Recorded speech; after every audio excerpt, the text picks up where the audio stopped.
ভাই আমি অফিস থেকে বাসায় আসছি তো, আপনার সাথে একটু পরে কথা বলতেছি। এই যে একটা মানুষ সারাটা দিন খালি ফোনে ব্যস্ত থাকে। ভাই আচ্ছা ঠিক আছে, এখন রাখেন, পরে কথা বললেন। কিছু টাকা লাগতো ভাই। ওই দিন 10,000 টাকা দিলাম না? আরে ভাই 10,000 টাকাতে কোনো কিছু হয়? বন্ধু বান্ধব নিয়ে চলা লাগে না? আরো টাকা লাগবে আমার, টাকা দাও। টাকা তো কামাই করো না, 1 টাকা কামাই করতে যে কত কষ্ট, কষ্ট বোঝো? টাকা খালি ভাঙলেই হবে না, টাকা কামাই করতে শেখো। ভাই বাপ মাই তো টাকা রেখে গেছে দুই বাইরে ভাঙ্গার লেগে নাকি? এই যে তুমি একটা ব্যবসা লইছো, একটা গাড়ি কিনছো, আমি আজ পর্যন্ত কোনো কিছু কিনছি? আমি আর কি করি, ঘুরি ফিরি, বন্ধু বান্ধব নিয়ে একটু চিল করি, এইগুলাই তো। এইগুলা যদি তুমি সহ্য না করতে পারো তাহলে কেমনে হইবো? আচ্ছা দাও, টাকা দাও।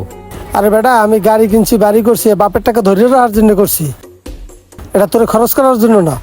ভাই এত কথা ভালো লাগতেছে না, তুমি টাকা দিবা কিনা কও। তোমার কাছে ওইদিনকে আমি গাড়িটা চাইছি, আমার গাড়িটা দিলা না। আমার বন্ধু বান্ধব নিয়ে আমার ঘুরতে হইব না? ওরা জানে যে আমার বড় ভাইয়ের গাড়ি আছে, তুমি তো একদিন আমার গাড়িটা দিলা না। এত কথা ভালো লাগতেছে না ভাই, তুমি আমার টাকা দাও। আরে বেটা, তোর লই পারলাম না, নে টাকা নে। 1 সপ্তাহের মধ্যে আর আসবি না, পারলে কিছু করে দেখা। বাপের হোটেলে খাস, মায়ের হোটেলে ঘুমাস, তো কিছু করস না। যা যা, চোখের সামনে দেশ। ছোট ভাইটা নিয়ে আর পারলাম না, যাই অফিসে যাই, আর ঘরে থাকতে পারলাম না।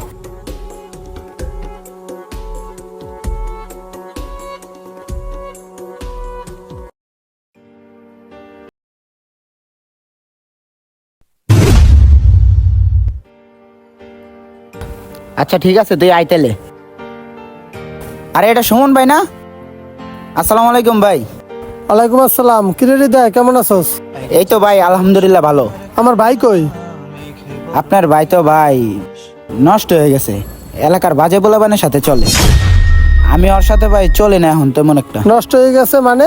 কিরে হৃদয়, কি করে? আপনার বাইরে তো ভাই আপনি খালি টাকা পয়সা দেন, কিন্তু আপনার ভাই যে টাকা পয়সা নিয়ে কি করে এটা তো আপনি আর দেখেন না। আপনাকে তো টাকা পয়সা আছে, কিন্তু আপনার ভাইটারে যদি একটা ব্যবসা বাণিজ্য ধরা দিতেন তাহলে এতদিনে সবকিছু ঠিক থাকতো। হৃদয়, এখন তাহলে কি হয়েছে তুই আমার তার সরাসরি বল। দেখেন ভাই, বর্তমানে সমাজটাই এরকম। পোলাপানের কাছে টাকা পয়সা থাকলে টাকা পয়সা দিয়া ভালো কিছু করে না, গিয়ে নেশা পানি করে। আমারে দেখেন ভাই, আমি একটা মধ্যবিত্ত ঘরের পোলা। আমি সকালবেলা কাজে যাই, রাত্রেবেলা কাজে থেকে আই। মাস শেষে বেতন পাইয়া ঘরে কিছু দেই, আর আমার খরচের লাগে অল্প কিছু রাখি। আর ভাই টাকা কামাইতে যে কি কষ্ট, ওটা আমি কিছু ডইলে বুঝছি। আচ্ছা ঠিক আছে ভাই, তুই যা, আজকে আমি দেখতেছি। আচ্ছা ঠিক আছে ভাই, যাই তাইলে। ছোট ভাইটার জন্য আমার কত জায়গায় যে কথা শুনতে হয়, বিষয়টা খুবই খারাপ লাগতেছে। ছোট ভাইটারে মানুষই করতে পারলাম না।